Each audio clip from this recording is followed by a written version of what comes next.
Only the names and locations have been changed to protect the innocent. Fatima Cigarettes, best of all long cigarettes, brings you Dragnet.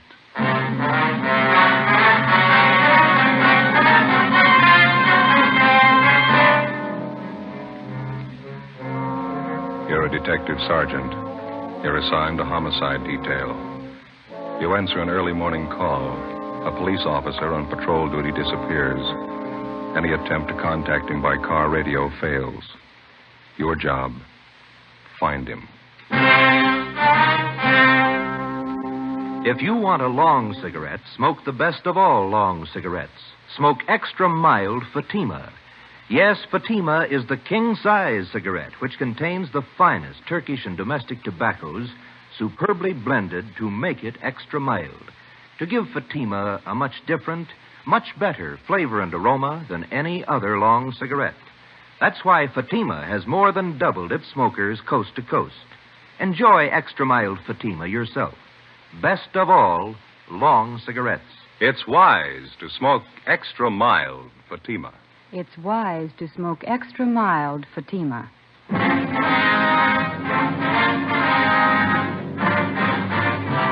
Dragnet, the documented drama of an actual crime.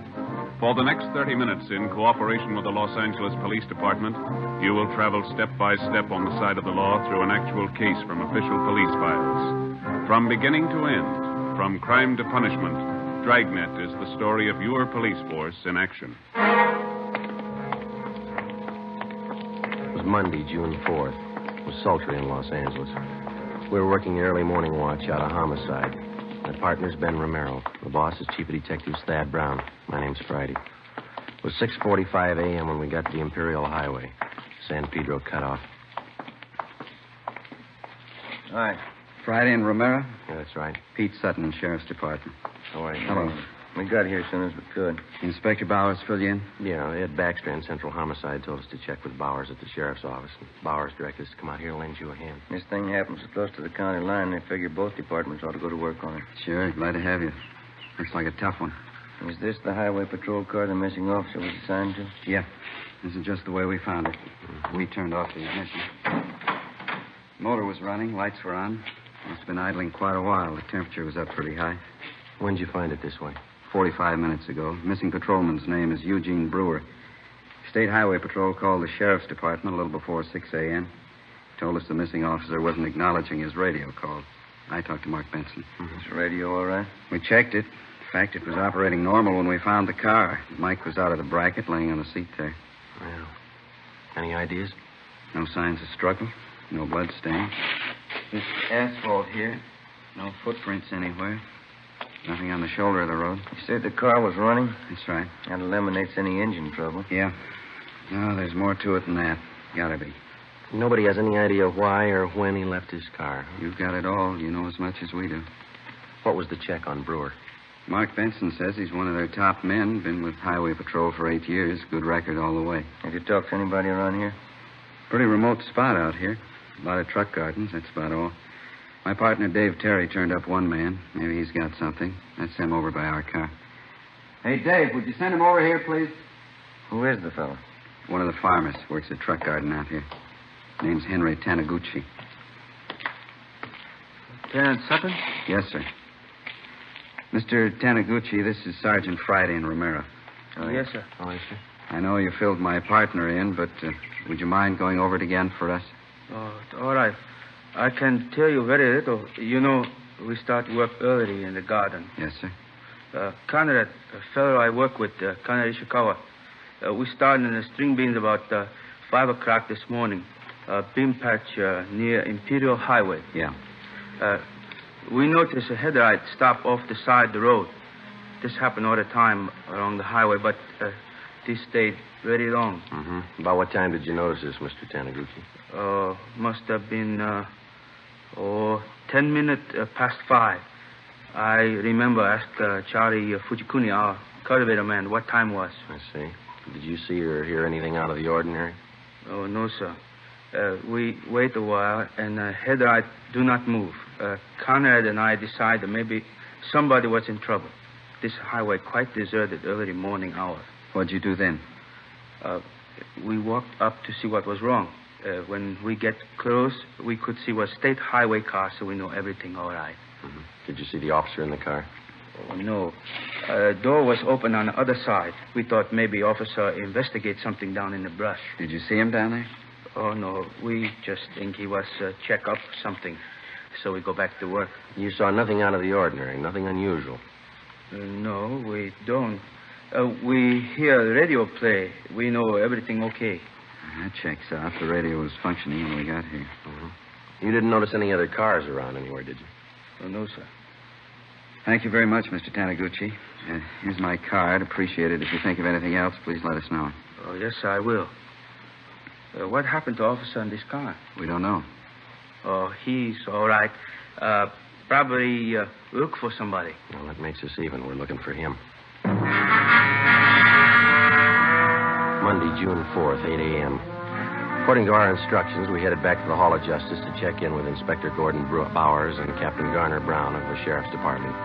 They were coordinating the search for the missing highway patrolman, Eugene Brewer. Inspector Ed Backstrand, Central Homicide, was helping out. To the peace officer, cooperation with all branches of the various law enforcement agencies is essential. Each man on the force knows the value of a coordinated effort. He knows that without the aid of the many divisions of law enforcing bodies in his city and county, the task of maintaining law and order would be a total failure. The local officer depends on the men in the federal, state, and county departments as they depend on him. Without this coordination, no one department could survive. 8:25 a.m., we met with Inspector Bowers and Ed Backstrand in the sheriff's office. Nothing, huh? Nobody saw him. If somebody did, we haven't found him, Inspector Bauer. We both figured the only thing to do was to ask for cooperation of the newspapers. We got it. Pretty good layout, huh? There's stories in every morning edition in town. They're running a picture and full description of the missing patrolman. Well, we talked to everybody we could find in the general area out there. We worked 2 hours at it. The spot where the patrol car was found is pretty remote. A couple of gas stations, some vegetable gardens. We told you about the Taniguchi fella.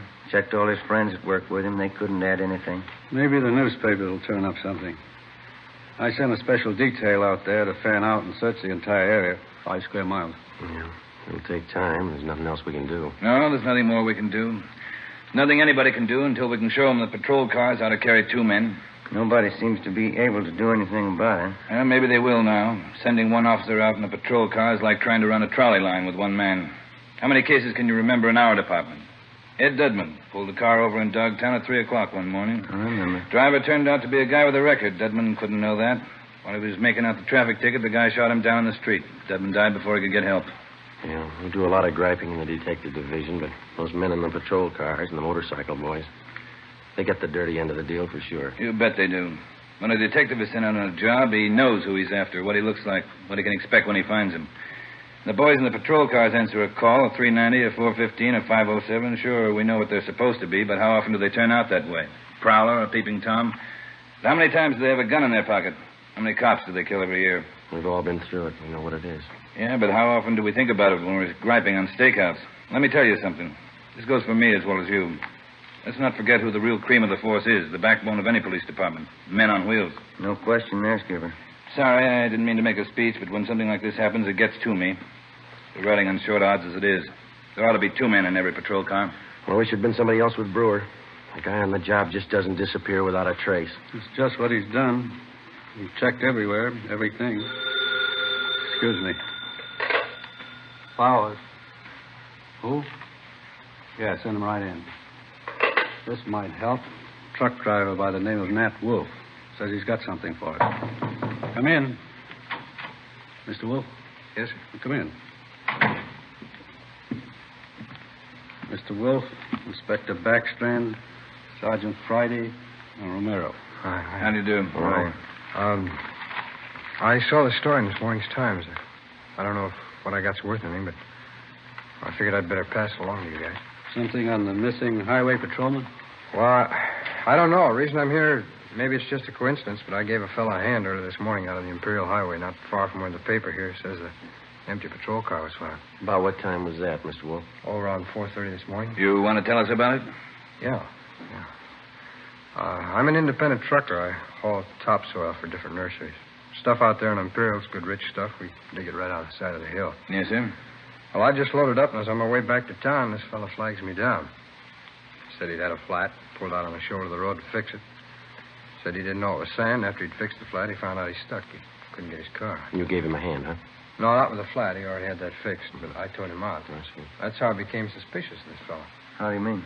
Well, I offered to get out, hook up the tow chain. He said, no, just stay in a cab. I figured if he could do it alone, it was all right with me. Well, I pulled him out, but here's the funny part. Yes, sir? The chain got a kink in it from the weight of the pull. It's no mean job to handle that alone, but he says, no, he'll do it himself. Seemed to me like he didn't want me to get a good look at him or his car. I could be wrong, but, well, that's the way it struck me. Did you notice anything? Yes, I did. For one thing, I got a look at him when I threw on my backup lights and his car. That's a real funny one. What do you mean? Well, this is a fairly new car. I'd say no older than last year's model, a Plymouth. Well, at the risk of sounding completely nuts, I'm going to tell you that car looked like it had just been painted. There's nothing wrong in that, is there? Well, there is if you're off on the side of the road that time of the morning throwing cheap black paint all over a fairly new car. If he's using a spray gun, I could understand part of it. What's that? It was his license plate. The front one. It was all painted over. You couldn't read any of the numbers. Mm-hmm. What led you to believe he just finished painting his car? Oh, his hands and arms and all of his clothes. Oh, I see. It's that kind of paint you put on the rag. You know? Oh, yeah. Well, I don't know. Was it worth bothering you guys about? You bet it was, Mr. Wolf. I can't tell you just what it means now. Maybe it doesn't mean anything, but certainly it's out of the ordinary and worth reporting to the police. Well, I hope so. I'd like to see you boys find that missing officer. Something's pretty rotten in Denmark about that one, huh? Maybe we found a hole. Maybe. Friday, I'd like to have you and Romero help out in the next step. What's that? Throw up a roadblock.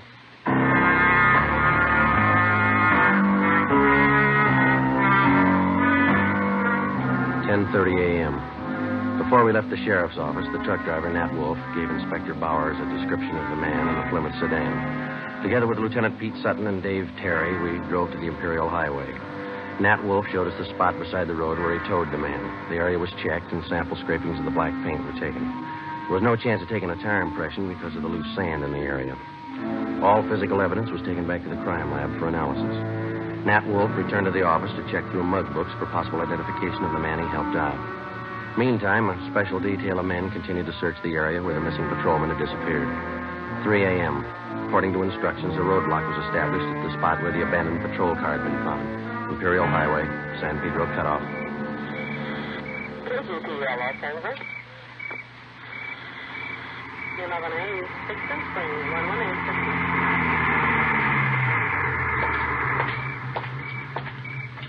Police business. Yes, sir. Wonder if you could help us out. Certainly. You travel this highway every night, ma'am? Yes, I do. I'm in the vegetable business. Did you come this way last night about this time? I run pretty much on schedule. Yes, I did. Did you notice anything unusual along the highway? I bet I know what this is about. That missing highway patrolman. Yes, ma'am. We're stopping everybody to see if they can give us any information that might help us out. Well, I wish I could, but I didn't see a thing. That poor fella. Do you think you'll find him? We're trying awful hard. Sorry, I can't help you. Can I go now? Yes, ma'am. Thank you. How'd you do? Nothing. What time you got, Joe? Almost 4. Got a little more hot coffee in that jug. You want some? It's fine with me, ain't it? Mm-hmm.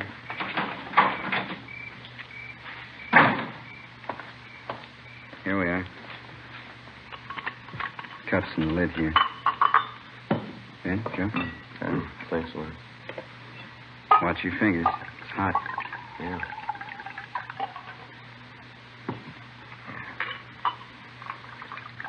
It's good. I'll take this one. I'm going to put my coffee on the fender here. Don't knock it off, huh? No worries. Thank you. Hey, wait a minute. Wait a minute, fella. Can you see my light? I haven't even got a cigarette. I mean my flashlight. I got a cigarette lighter if that'll do you any good. You've been drinking, haven't you? Yes, I have. I never get drunk, but I've had a little drink. Well, I'm sorry, but I'm going to have to ask you to pull over to the side of the road. Oh, okay. What happened to my car? It's broke. You better let me do it, huh? You want to slide over a little bit there? I never pick up hitchhikers. No, I'm just going to move your car off the side of the highway now. Any trouble, Joe? No, 502. We'll have to hold him a while. Well, tell your friend to get in, too. It's a sedan. We're not going far.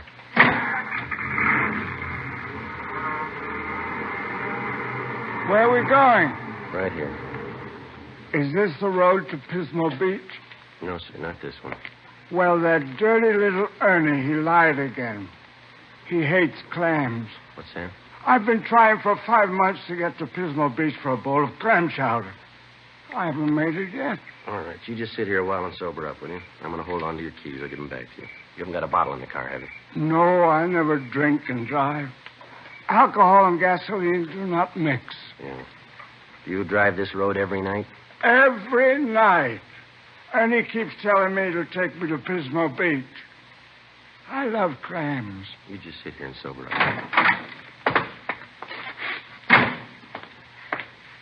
Happy drunk? Yeah, he's too drunk to drive. Yeah, getting along towards daylight.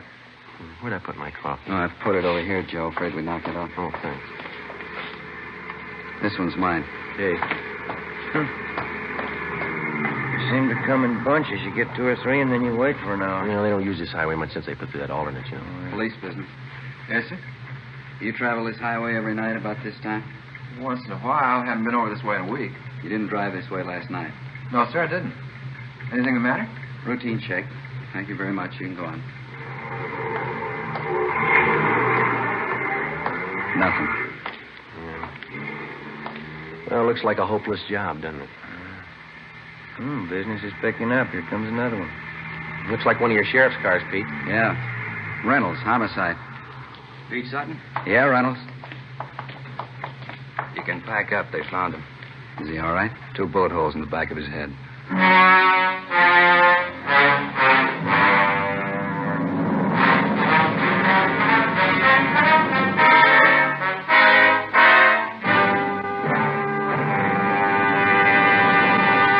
You are listening to Dragnet, the case history of a police investigation presented in the public interest by Fatima Cigarettes. If you smoke a long cigarette, it will be in your interest to listen to a typical case history of a Fatima smoker. It's the case of Northwest Airlines stewardess Jean Madsen.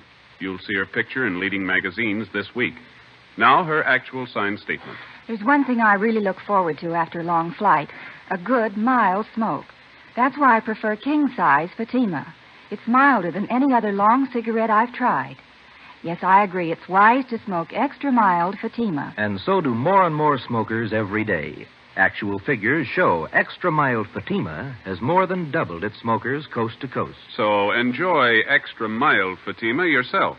The king-size cigarette, which contains the finest Turkish and domestic tobaccos, superbly blended to make it extra mild. You will prefer Fatima's much different, much better flavor and aroma. You will agree. It's wise to smoke extra mild Fatima. It's wise to smoke extra mild Fatima. Best of all, long cigarettes. 5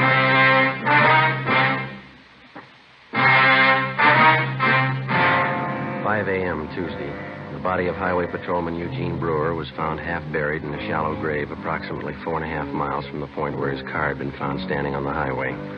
The scene was roped off, photographed, measurements were taken, and the area carefully gone over for any physical evidence. A few scattered residents were again checked and asked if they'd heard gunshots. Since the nearest dwelling to the place where the body was found was 2 miles, there was a possibility that they could have not heard the shots. No one could give us any further information. The coroner's autopsy showed that Patrolman Brewer had been shot 3 times in the chest, 1 bullet directly entering his heart. He'd also been shot twice through the base of the skull. 1 p.m. Wednesday. I get it. Homicide, Friday. Pete Sutton, Joe. Yeah. Just had a call from our Hollywood substation. Woman reported her car stolen on Sunday night. Thought the guy was going to bring it back. That's why she didn't report it sooner. What about it, Pete? It's a Plymouth sedan, last year's model. Same type the truck driver told us about. Sounds good. We already have a broadcast out on it. We're putting out an APB now. You want to check and see if they got it on tonight's hot sheet? Right. Anything on the guy who stole the car? Boyfriend of the woman who owned it. He left her in a restaurant and got away with her car. You remember the description of the guy the truck driver helped out Monday morning? Mm-hmm. The guy that stole this woman's car, it's the same. Yeah. Still doesn't prove he had anything to do with it. Doesn't prove he didn't. The Together with Pete Sutton and Dave Terry from the sheriff's office, we drove out and interviewed the woman whose car had been stolen. She told us that the man who had taken her car had also been seen in the company of one of her girlfriends, a Miss Helen Farrell, who worked as a cashier at a Hollywood theater. The Farrell girl identified the man as Mike Lupino, and she gave us a snapshot of him. She also gave us his last known address. We had no actual tie-in between the theft of the woman's car and the murder of Patrolman Eugene Brewer, but the circumstantial evidence made it at least worth checking out. The only car known to have been in the vicinity the morning of the murder was the car the truck driver, Nat Wolf, had reported. The same make and model car had been stolen the night before the killing. The general descriptions of the man from two different people tallied closely. We figured before we'd pass this lead by, we'd check it out all the way. 4 p.m. Wednesday, we met with Inspector Bowers at the sheriff's office. We checked this Lupino's apartment, found a shirt and a pair of pants, black paint on both of them. I sent for that truck driver, Nat Wolf, to identify this picture here. You find anything else in your pound? Well, this address book, there's no local places in it. They're all Las Vegas, Nevada addresses. That's it, huh? Yeah. What'd you get from the record bureau on the guy? The I Bureau pulled the package on him. There's his mama sheet. Thank you. Mike Lupino. Spent some time at San Quentin. Armed robbery, grand theft auto, assault. Pretty good record. We're still not positive he had anything to do with the Brewer killing, but he's had the training for it. Yeah? Send him right in. Nat Wolf. Mm-hmm. Come in, Mr. Wolf. Thanks. A dirty shame about that boy. I read about it in the paper. Yeah. Got a photograph we'd like you to look at, Mr. Wolf. You bet. Yeah, that's the man. You're sure? Sure. No mistake. Hey, why do you suppose he was painting that car at 4 o'clock in the morning? Maybe that's what that patrolman wanted to know.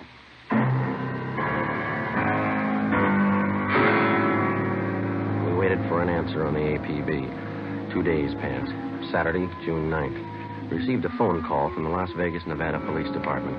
The stolen black sedan had been found in the downtown area of Las Vegas. We requested them to put a stake out on the sedan and asked them not to disturb either the car or its contents. Together with Pete Sutton from the sheriff's office, Mark Benson from the Highway Patrol, and Ray Pinker of our crime lab, we flew to Las Vegas. Pinker checked the stolen car. Embedded in the rear seat were 2 spent bullets. There were also bloodstains on the seat and on the floor of the car. Pinker flew back to Los Angeles where the evidence was analyzed. The bullets found in the car were fired from the same gun as the bullets found in the body of the dead patrolman. Fingerprints lifted from the stolen car matched those of Mike Lupino. Saturday afternoon, we checked in with Chief Harry Miller, Las Vegas Police Department. This is all you've got on him, huh, Chief? That's most of it, yeah. Since we staked out that black sedan, I've had the town covered for Lupino. No one saw him abandon that car, huh? No one we know of, no. Had good cooperation from the newspapers. Story's been on page 1 since the thing broke. Anything come of those names we got from Lupino's address book, the ones we phoned to you? Let's see. I got the list right here. Yeah, here we are. These are the ones my men have checked out already. George Connolly, nothing there. Harry Carlson, he and his wife have been checked out, nothing there. William Spencer, nothing at his place. We've got them all staked out. That leaves 2 to go, huh? That's right. We're checking the last 2 now. Nothing from the railroad stations, the airlines? They've been covered ever since we got your phone call.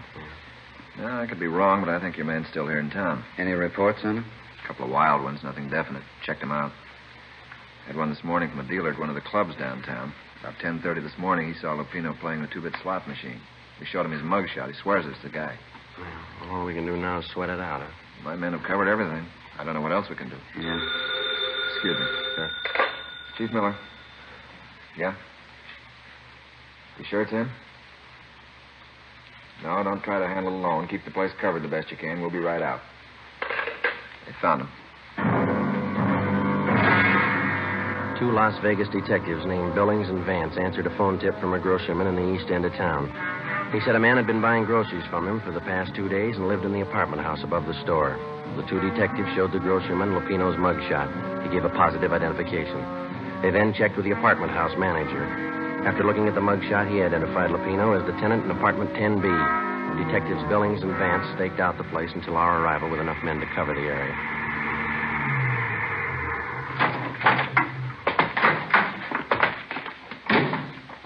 Vance?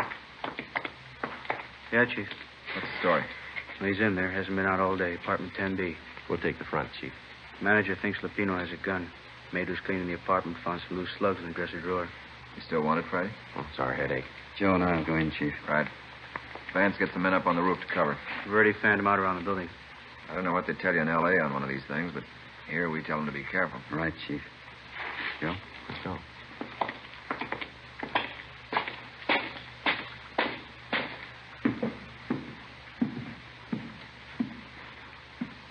On the second floor. Now, let's take the stairs here.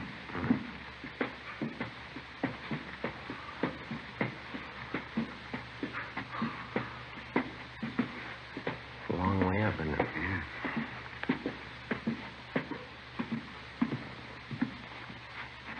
This way.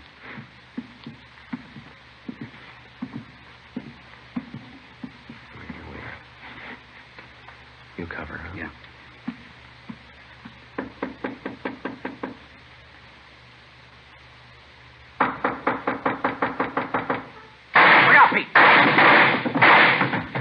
Right through the door. Yeah, he's got two left. Well, so you got another gun. Well, let's take him. One good kick ought to get the lot. Right. Just a minute. Let's go, Pete. Watch it! I got it! Watch that gun, will you? Drop it! Lupino!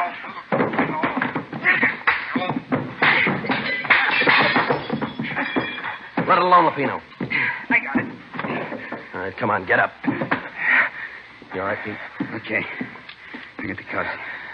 What's the big idea? You tell us. You killed that patrolman.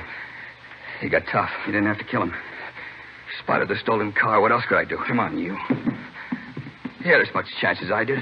That figures. Yeah. 2 bullet holes in the back of his head. The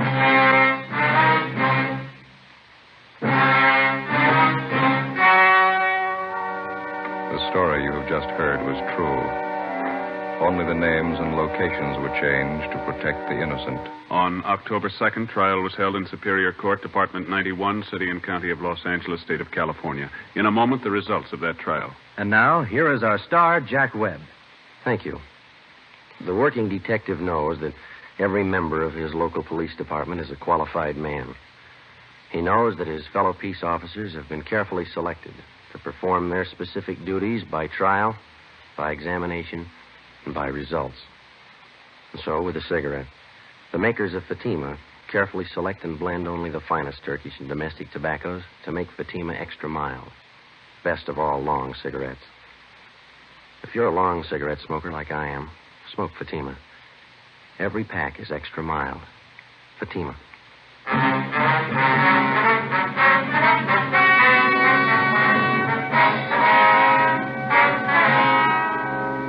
Michael Everett Lupino was tried and convicted of murder in the first degree. The jury failed to recommend the death penalty. Lupino is now serving his life term in the state penitentiary.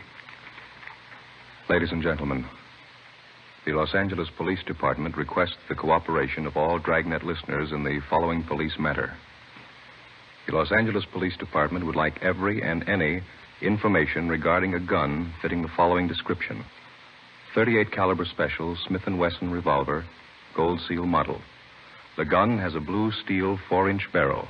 The serial number is 210088.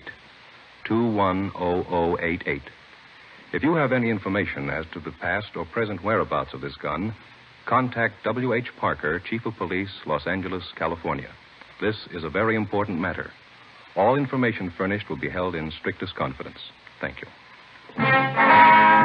You have just heard Dragnet, a series of authentic cases from official files. Technical advice comes from the Office of Chief of Police W.H. Parker, Los Angeles Police Department. Coming up, Duffy's Tavern. 3 chimes mean good times on NBC.